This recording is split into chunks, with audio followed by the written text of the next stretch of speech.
City squares, buses, churches,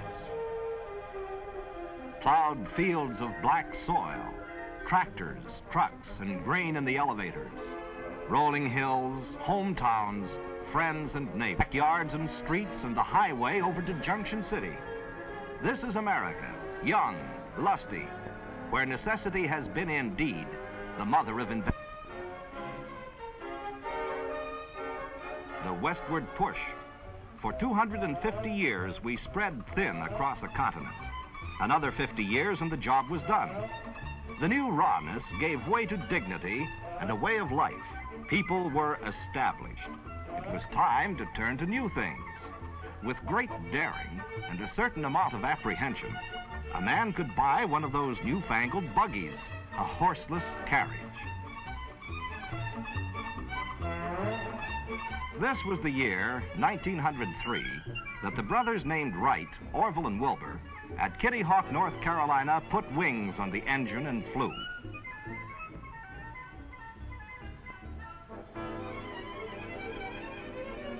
These were the days people said, "Auto cars? Not practical. Why, we don't have auto car roads."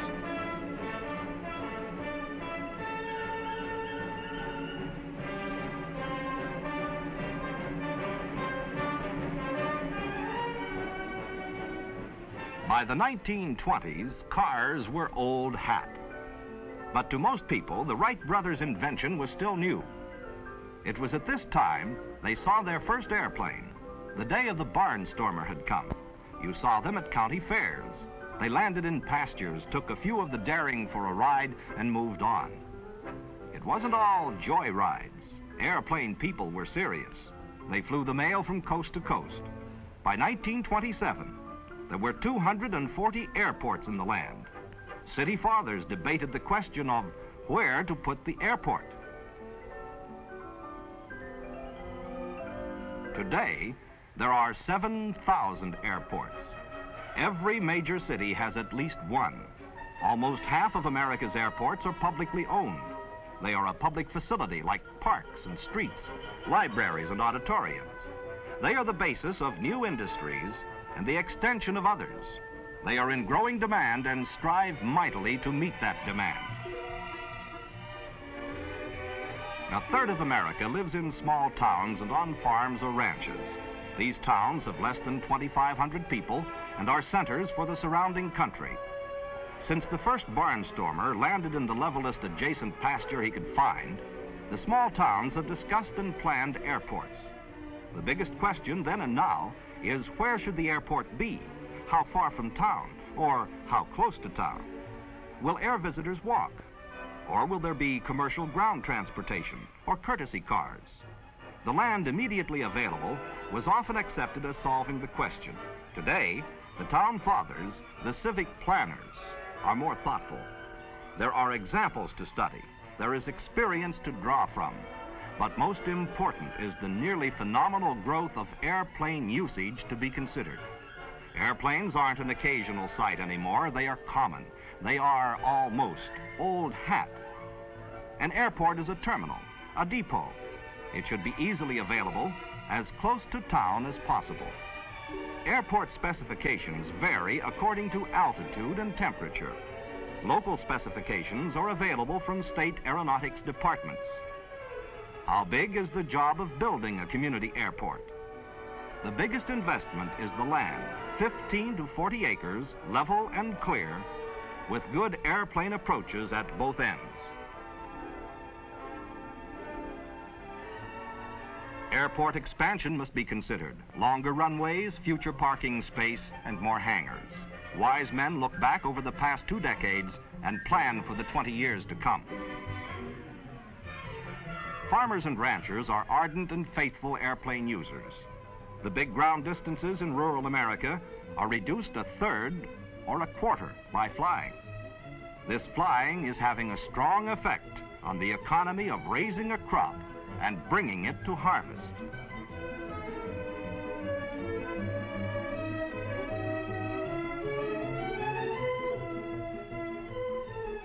Growers have streamlined agriculture, And since the introduction of farm machinery, they have put it on a mass production basis.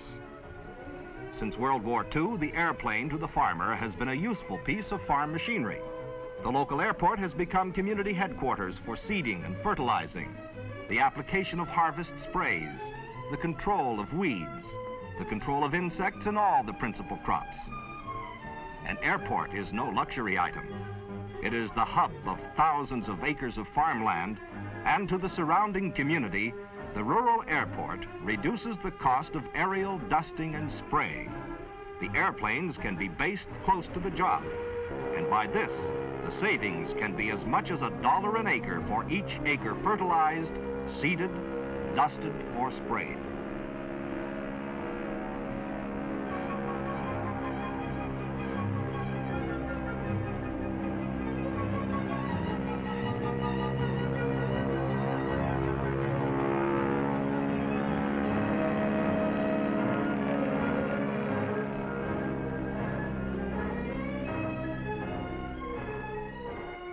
One season's work of crop dusting has often paid for an airport. Many farmers and ranchers are airplane owners. They have an airstrip at the home place, but if the combine is down, they are not averse to landing in the stubble to see that the machine is soon going again.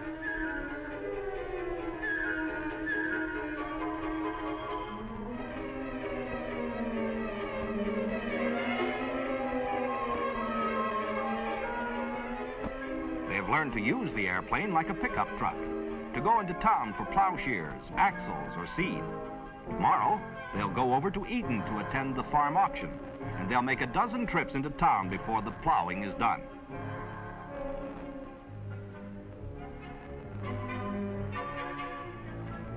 The government services use community airports in the management of the public domain. At one time, the protection of our 150 national forests depended upon ground crews that often had to hike, trail into the fire.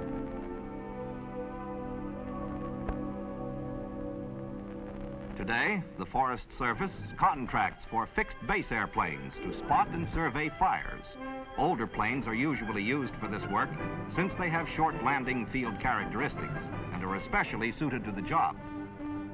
Smoke jumper firefighting crews parachute to a position near the fire and put it out before it has a chance to spread. This system of reaching fires while they are small has been in use for well over a decade. It has saved billions of board feet of timber. Smoke jumping has also contributed to the protection of the nation's water supply. The small airport, both municipal and private, plays an important role in the protection of natural resources. Aerial conservation work is done by the U.S. Bureau of Entomology and Plant Quarantine.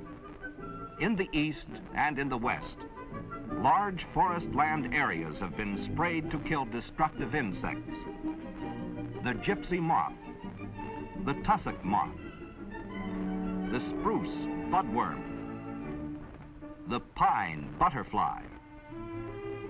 Since more timber is lost to insects than to fire, this work by airplanes is significant. It has an indirect effect on all Americans.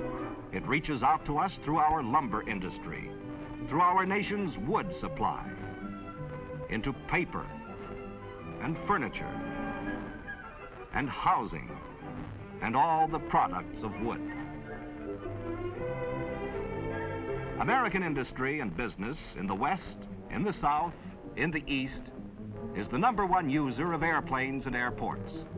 Most municipal airports of the manufacturing centers of New England, the Great Lakes region, and the South are constructed to handle a constant flow of air traffic. Runways are paved, they are long, and there are several of them. They are built for heavy multi-engine aircraft. They are built to handle the executive aircraft of American industry. As industry builds branch factories, as it follows the pattern of decentralization, the smaller cities face an airport problem. There are few large industries today that are not airplane users. Many use both large and small aircraft. The smaller business planes are used by the engineering division, by production, and by the spearheading sales division. As one sales manager said, We use our airplane because it makes us independent. We make our own schedules. We don't have delays en route. We gain from 2 to 3 days a week. We figure the cost of a trip by regular public transportation and apply it to our airplane fund. The salesmen with big territories to cover are turning to the airplane. They visit the town with an airport like they used to visit the town on the railroad and then the town on the highway. More and more, they will come to the town with an airport. Where is the industry that isn't dependent upon sales? Where is the industry that doesn't want to maintain the position it's reached? Where is its payroll?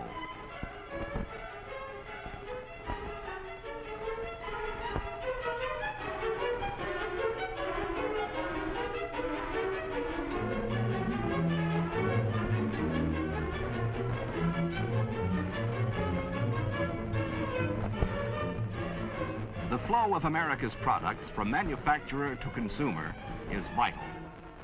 The consumer is the market. The market found and developed by a salesman.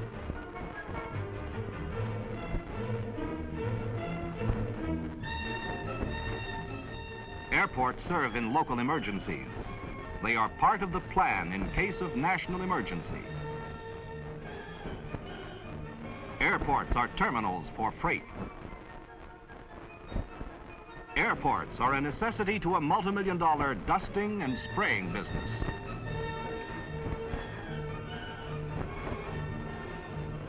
They are used by farmers, by ranchers. They are used by families, by sportsmen and vacationers. They are used by the Fish and Wildlife Services, by pipe and power line patrolmen, by local airlines in outlying districts. The first 2 hours after sunup is when most of the planes go out. They may be going on business for a construction corporation, for an oil company, for a diesel engine distributor. It may be a local real estate man, or an orthopedic surgeon, or a mining engineer.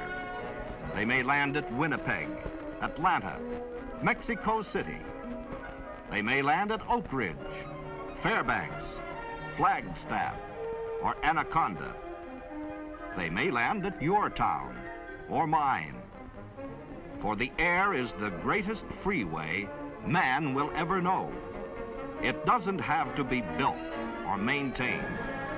It touches every city and town. So little is needed to use it. An airplane, a smooth strip of ground.